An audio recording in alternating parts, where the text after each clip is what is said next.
शराबबंदी कानून का प्रभाव बिहार में नामात्र के है। शराब पीने के आरोप में जो लोग गिरफ्तार हुए हैं उसमें 1/3 लोग गरीब तबके से हैं। यह बात जीतन राम मांझी बोल रहे हैं। वही जीतन राम मांझी जो नीतीश कुमार के साथ सरकार में सहयोग दे रहे हैं, एनडीए का हिस्सा हैं, और कल वे जो गृह मंत्री अमित शाह हैं और भारतीय जनता पार्टी के राष्ट्रीय अध्यक्ष जेपी नड्डा से मुलाकात करने दिल्ली पहुंचे थे। वहां उनसे मुलाकात हुई और मुलाकात किन बिंदुओं पर हुई उसकी जानकारी अब सामने आ चुकी है। कहा जा रहा है कि निजी क्षेत्र में आरक्षण की मांग भी जीतन राम मांझी ने की।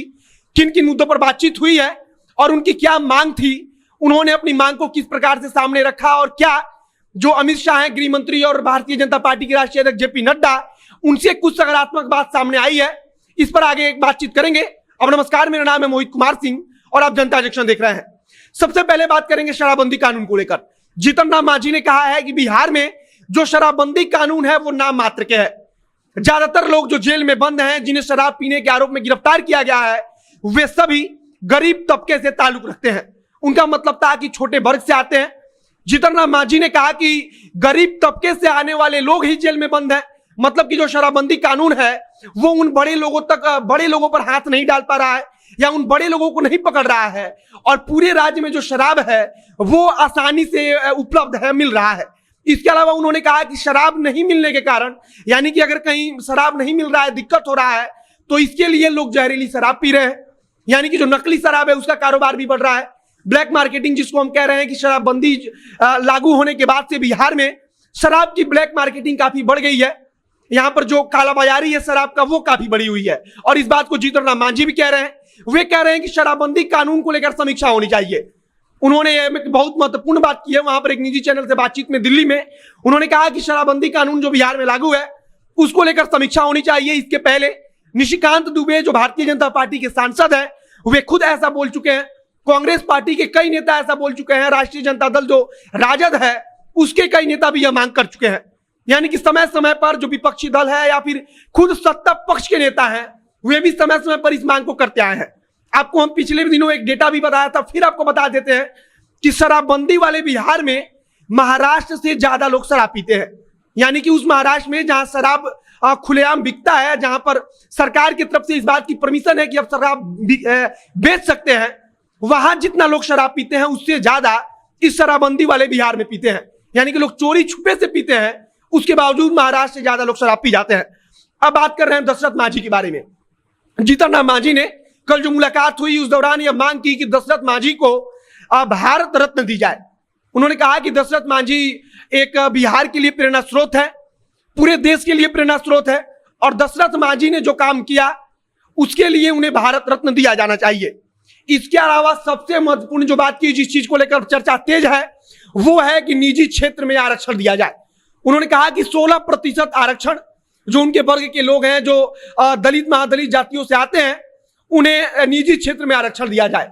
उनका इसको लेकर लॉजिक भी साफ साफ है। उनका कहना है कि सरकार धीरे धीरे जो आज के समय में सरकारी कंपनियां हैं उसे सरकार अब निजी हाथों में दे रही है, और उन्होंने कहा कि अगर ऐसे ही चलता रहा और सरकार निजी क्षेत्र में आरक्षण देगी ही नहीं तो फिर ऐसे तो आरक्षण एकदम नील हो जाएगा, यानी कि खत्म हो जाएगा। जो गरीब तबके के लोग हैं उनके लिए आरक्षण का मतलब कुछ रह ही नहीं जाएगा। इसलिए उन्होंने मांग की है कि 16% आरक्षण निजी क्षेत्र में दिया जाए। इसके अलावा उन्होंने एक और बहुत महत्वपूर्ण बात की कि शहाबुद्दीन को लेकर उन्होंने कहा कि शहाबुद्दीन जन नेता थे। उन्होंने कहा कि उनके क्षेत्र के लोगों से हमने मिला है, हमने देखा है, हम जानते हैं कि उधर के लोग जो जिस क्षेत्र से वो आते हैं वहां लोग शहाबुद्दीन को ईश्वर मानते हैं, उसको शहाबुद्दीन को भगवान मानते हैं। उन्होंने शहाबुद्दीन की मौत को लेकर कहा कि शहाबुद्दीन की मौत की जांच होनी चाहिए कि शहाबुद्दीन की मौत कैसे हुई, क्योंकि उनके जो लोग हैं, उनके जो चाहने वाले हैं, उनके जो समर्थक हैं, वो तमाम तरह के आरोप लगा रहे हैं। इसके अलावा उन्होंने पप्पू यादव को लेकर भी एक महत्वपूर्ण बात कही है। उन्होंने पप्पू यादव को लेकर कहा कि 32 साल पहले का केस आज क्यों खुला? जब वे विधायक बने, सांसद बने, तब उनकी गिरफ्तारी क्यों नहीं हुई? यह सब गिरफ्तारी उसके बाद हुई जब उन्होंने एक सांसद जो किसी एक विशेष पार्टी से जो सत्ता पक्ष में है उससे ताल्लुक रखते हैं, उसके घर पे एम्बुलेंस प्रकरण का पूरा उन्होंने खुलासा किया, और उसके बाद से उनकी गिरफ्तारी हुई। तो निस्संदेह इस पर सवाल उठता है और हम सवाल उठाते हैं। उन्होंने कहा कि हम पप्पू यादव के साथ इस मामले में उनके साथ खड़े हैं, हर मोर्चे पर उनके साथ हैं हम। फिलहाल जीतन राम मांझी की दिल्ली में मुलाकात हुई राष्ट्रीय अध्यक्ष भारतीय जनता पार्टी के जेपी नड्डा से और गृह मंत्री अमित शाह से। नीतीश सरकार को लेकर उन्होंने कहा कि नीतीश कुमार के अंदर वो क्षमता है कि वो देश भी चला सकते हैं।